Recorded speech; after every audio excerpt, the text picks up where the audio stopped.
सुशांत सिंह राजपूत की हत्या के बाद कई चीजें बाहर निकल के आई हैं। कुछ मैंने इंटरव्यूज पढ़े हैं, कुछ डायरेक्टली भी बात की है। तो उनके पिताजी का कहना है कि वो फिल्म इंडस्ट्री में हो रही टेंशन के करके बहुत ज्यादा परेशान थे। अभिषेक कपूर जिन्होंने उन्हें लॉन्च किया, उनके साथ हाल ही में एक फिल्म की है केदारनाथ। उनका कहना है कि it was a systematic dismantling of a fragile mind. Ankita जो उनकी लॉन्ग टर्म पार्टनर रह चुकी है, उनका कहना है कि वो सामाजिक रूप से की गई अपमान और बेइज्जती नहीं सहन कर पाया। तो अब मैं आपको बताऊंगी कि मूवी माफिया ने ना कि सिर्फ उनको बैन किया था, सिस्टमैटिक डिसमेंटलिंग, कैसे कतरा करके उनका दिमाग तोड़ा गया है, उनको मारा गया है।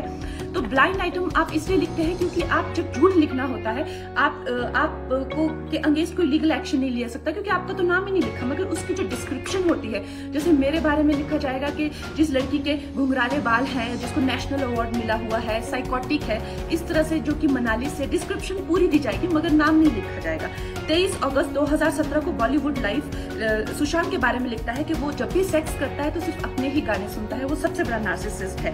16 दिसंबर 2016 में मुंबई मिरर लिखता है कि सुशांत एक ट्रक ड्राइवर की तरह लगता है। 22 फरवरी 2019 को मुंबई मिरर लिखता है कि पार्टी में तमाशा करने के बाद सुशांत ने कांच की बोतल एक डायरेक्टर के सर पे दे मारी। 18 अक्टूबर 2018 को डीएनए लिखता है कि सुशांत ने अपनी को एक्टर का रेप किया और वो मीटू के चलते अब जेल जा सकता है। और ऐसी न जाने कितने अनगिनत झूठ। और ये जो बुद्धिजीवी जर्नलिस्ट हैं, ये जो चील कौए गिद्ध हैं जो मूवी माफिया के पाले हुए हैं, ये इसको मेंटल इमोशनल साइकोलॉजिकल लिंचिंग को जर्नलिज्म कहते हैं। मेरे बारे में आज तक जो भी कहा गया मैंने कुछ नहीं कहा, लेकिन जब एक स्वतंत्रता सेनानी के खिलाफ गंदगी लिखी गई, मैंने उस जर्नलिस्ट को कॉन्फ्रंट किया। आपको पता है उसी रात 4 सीनियर जर्नलिस्ट ने मेरे खिलाफ एक गिल्ड बनाई। ऐलान किया गया कि इसकी फिल्म को बैन किया जाए, फ्लॉप किया जाए। आपको पता है 3000 जर्नलिस्ट गैंग अप होते हैं एक अकेली लड़की पर, उसकी इमोशनल लिंचिंग करते हैं सरेआम, और ये समाज कुछ नहीं कहता, कानून कुछ नहीं कहता है।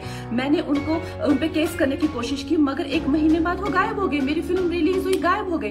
तो मेरा कहने का मतलब ये है कि अगर ये समाज जिस अन्याय की बुनियाद पर खड़ा है और कभी आवाज नहीं, आप ये पढ़ते हैं, चटकारे लेते हैं, कभी आपने सोचा है कि कभी नेपो किड्स के बारे में ये क्यों नहीं लिखा जाता है? तो ये अन्याय का फंदा किसी दिन आपके बच्चों के गले में लटका मिलेगा, आपके गले में लटका मिलेगा। इसलिए जब तालियां बजेगी और सीटियां बजेगी तब आपको पता चलेगा कि क्या गुजरती होगी।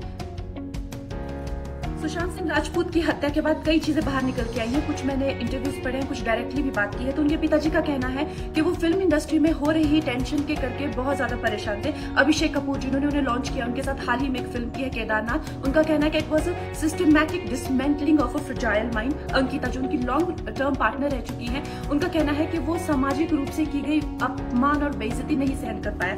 तो अब मैं आपको बताऊंगी कि मूवी माफिया ने ना कि सिर्फ उनको बैन किया था, सिस्टमैटिक डिसमेंटलिंग, कैसे कतरा करके उनका दिमाग तोड़ा गया है, उनको मारा गया है।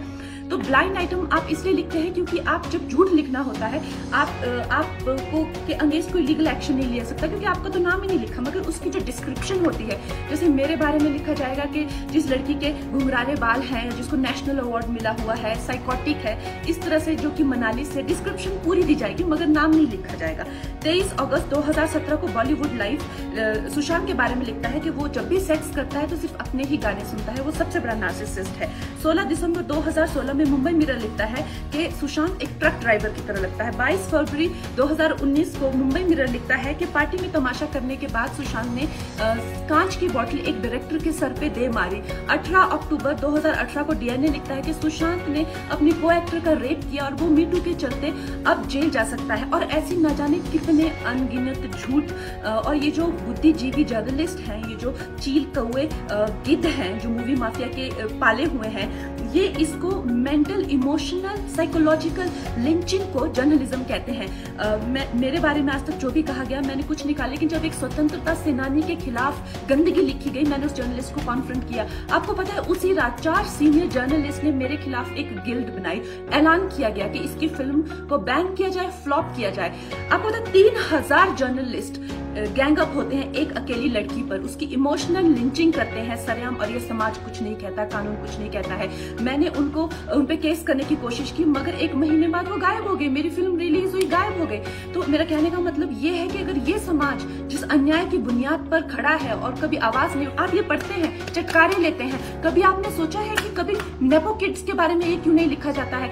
तो ये अन्याय का फंदा किसी दिन आपके बच्चों के गले में लटका मिलेगा, आपके गले में लटका मिलेगा। इसलिए जब तालियां बजेगी और सीटियां बजेगी तब आपको पता चलेगा कि क्या गुजरती होगी।